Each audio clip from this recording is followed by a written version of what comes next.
So what is IoT? IoT is a new term for an old concept.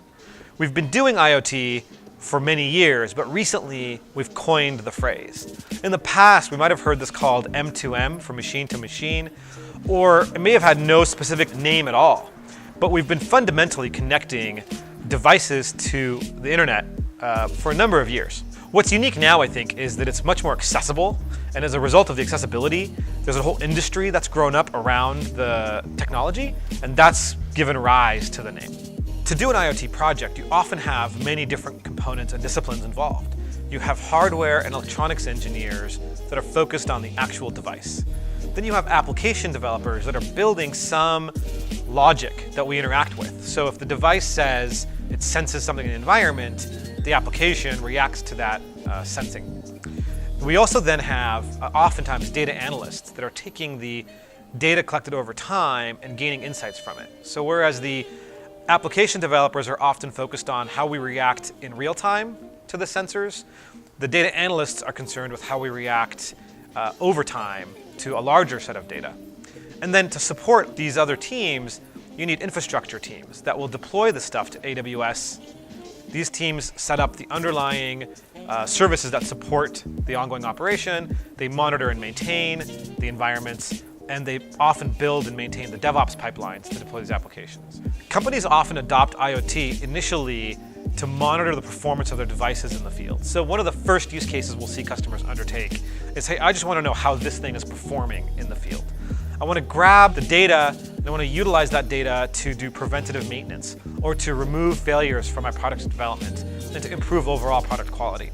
But once you build the connectivity, it's pretty easy then to expand upon it and build applications around it. So if you were building a widget that was deployed out in the middle of the desert, collecting data to prevent failure is step one. But being able to command and control that device remotely for your customers is step two. So now we've enabled our engineering and R&D team to benefit, and we've enabled our customers to benefit. And then the final step is to take aggregate data that we're collecting from all of our customers and actually begin building new market insights. So now we've gone from predictive failure and prevention and maintenance to applications that are enabled by the connectivity to big data solutions that can analyze that data across a number of customers and come up with new business insights for us. So for example, one of the IoT solutions we've worked with recently is for a company called FracChem, which develops hydraulic fracturing chemicals for use in the oil field. As a part of their innovation strategy, they're exploring different devices that can help them deliver chemicals in different forms. For example, deliver dry chemicals as opposed to hydrated chemicals, and then hydrate those chemicals in the field. This requires a pretty significant machinery out in the oil field. And oil fields can be in very remote places in the country. So as a result, being able to monitor the performance of these large devices, and we're talking about things like water quality coming in, chemical quality going out, temperatures, engine speeds, all these things that can either tell us that the machine is failing, or they can tell us that the chemicals coming out of the machine are going to be subpar. Our customers' ability to know about that before their end user does enables new business models for them. And so IoT in this case isn't just enhancing what they're already doing, but giving them entirely new service offerings they can build around this sort of chemical as a service. Customers often come to us and ask, well, how do I start? How do we dip our foot into the IoT ecosystem? And for those customers, we really like an approach that's based around a POC. We start by spending a day on site with our customer, coming up with a vision for the types of IoT solutions that could make a difference in their business.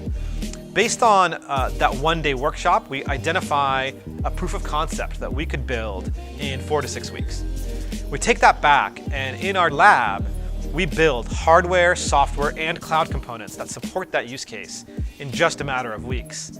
When we come back and demonstrate what we've built, we've moved the conversation from a what if or a should we to something tangible.